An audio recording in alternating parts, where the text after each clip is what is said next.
Assalamualaikum warahmatullahi wabarakatuh. Bismillahirrahmanirrahim. Alhamdulillahirabbil alamin. Assalatu wassalamu ala asyrafil anbiya wal mursalin sayyidina wa habibina wa maulana Muhammadin wa alihi wa ashabihi ajmain. Amma ba'du. Kaum muslimin dan muslimat rahimakumullah, ramai di medsos, bahkan di YouTube sekalipun itu ramai sekali tentang pernyataan Menteri Agama Gus Yakut tentang masalah pengaturan adzan pakai toa, pakai speaker. Entah mau diatur sebagaimana, terserah. Itu urusan Menteri Agama dan pemerintah. Namun netizen itu ada yang merespon baik, cuma banyak kurang baiknya responnya. Artinya Menteri Agama dibully untuk hari ini.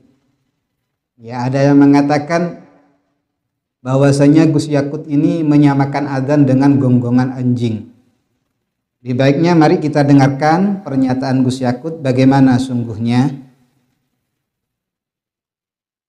Rumah ibadah saudara-saudara kita non muslim itu bunyikan toa sehari 5 kali dengan kenceng-kenceng secara bersamaan, itu rasanya bagaimana? Yang paling sederhana lagi, tetangga kita ini kalau kita hidup dalam satu komplek itu misalnya, kiri kanan depan belakang pelihara anjing semua. Misalnya menggonggong dalam waktu yang bersamaan nih, kita ini terganggu enggak? Artinya apa? Bahwa suara-suara ini, apapun suara itu ya, ini harus kita atur supaya tidak menjadi gangguan. Ya, speaker di musola, masjid, monggo dipakai, silahkan dipakai. Tetapi tolong diatur agar tidak ada yang merasa terganggu. Agar niat menggunakan toa, menggunakan speaker sebagai sarana, sebagai wasilah untuk syiar, melakukan syiar tetap bisa dilaksanakan tanpa harus mengganggu mereka yang mungkin tidak sama dengan keyakinan kita. Berbeda keyakinan, kita harus tetap hargai. Itu saja intinya. Nah, kaum muslimin dan muslimat rahimahumullah, itu pernyataannya. Cuma entah siapa pertama kali yang mengatakan bahwasanya Menteri Agama ini menyamakan adzan dengan gonggongan anjing. Cuma sudah terlanjur ditulis baik di media cetak dan yang lain, ada tulisan seperti itu di medsos. Saya di sini hanya ingin membahas tentang adzan pakai toa yang kemudian mau diatur oleh pemerintah. Sesungguhnya adzan pakai toa itu masalah yang sudah lama dibahas oleh para ulama tentang mengeraskan suara ketika zikir sholat. Di sini saya bacakan sebuah ibarat, la yukrahu fil masjid al-jahru bidzikri bi anwa'i wa minhu qiraatul Qur'an. Tidak dimakruhkan fil masjid, di masjid, al-jahru bidzikri, mengeraskan dengan zikir, bi anwa'ihi. Wa minhu qiraatul Qur'an, dan termasuk diantaranya adalah membaca Quran. Tetapi dengan catatan illa insyawwasa ala musallin au adzana iman.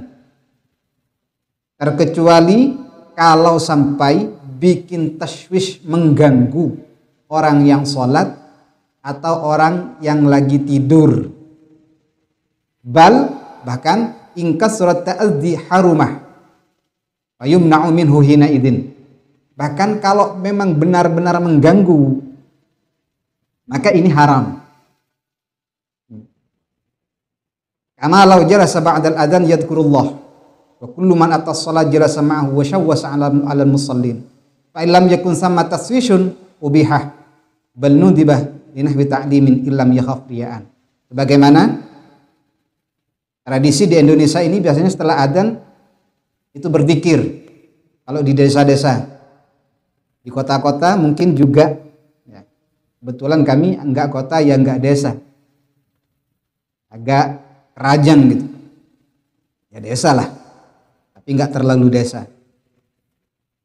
Nah ini biasanya setelah adzan itu zikir pakai toa juga, dan orang yang hadir di sana ikut zikir juga. Dan ini kadang mengganggu orang yang sholat. Maka di sini kalau mengganggunya itu parah, sampai orang mau tidur gak bisa, ini bukan hanya Menteri Agama yang mengatur, syariat sudah mengatur masalah ini. Kan tetapi kalau tidak sampai mengganggu, ubihah, itu diperbolehkan, bal nudibah, bahkan disunnahkan. Tujuannya apa? Linahwi ta'limin illam yakhaf riya'an.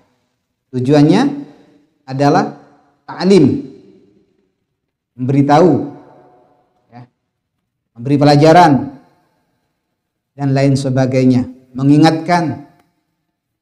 Itu kalau tujuannya memang seperti itu. Tapi kepada pemerintah, aturan-aturan seperti ini harus diatur semua, jangan hanya adzan, jangan hanya masalah orang Islam pakai toa, karena ini sensitif banget, Bapak pemerintah, Bapak Menteri, sensitif banget. Kalau hanya Islam saja yang mau diatur, sementara agama lain tidak mau diatur, ini sungguh berbahaya. Nanti timbul cemburu sosial. Dan perlu diketahui, semua kalau memang mau diatur silahkan, kalau dirasa mengganggu. Tetapi libatkan seluruh elemen masyarakat, tokoh masyarakat, tokoh agama, libatkan semua, duduk bersama. Karena sekali lagi, lain tempat, lain budaya, lain adat. Aturan di kota belum tentu cocok untuk aturan di desa. Kalau di desa Pak, lebih-lebih kawinan, waduh, itu kadang bisa seharian full sampai jam 10, bahkan semalaman. Itu yang namanya sound system udah mengganggu. Tapi selama ini masyarakat adem-adem saja, adem-adem saja, tidak ada apa-apa. Jadi seperti itu. Dan ini dimaklumi karena memang tetangga ada hajatan oleh tetangga. Jadi perlu dipertimbangkan semua ini. Ini sebagai saran atau apalah, dibilang saran ya saran atau apalah. Yang penting semuanya diikut sertakan. Dan jangan hanya Islam saja, Bapak Menteri, Bapak Pemerintah, Presiden terutamanya, semuanya memang harus diatur. Islam memang sudah mengatur, kan tetapi kadang umat Islamnya gak begitu tahu. Jadi mohon dimaklumi. Seperti itu. Sekian kaum muslimin dan muslimat, mohon maaf atas segala kekurangan. Mungkin omongannya belepotan, bukan ahli kementerian, hanya sebatas memberikan masukan.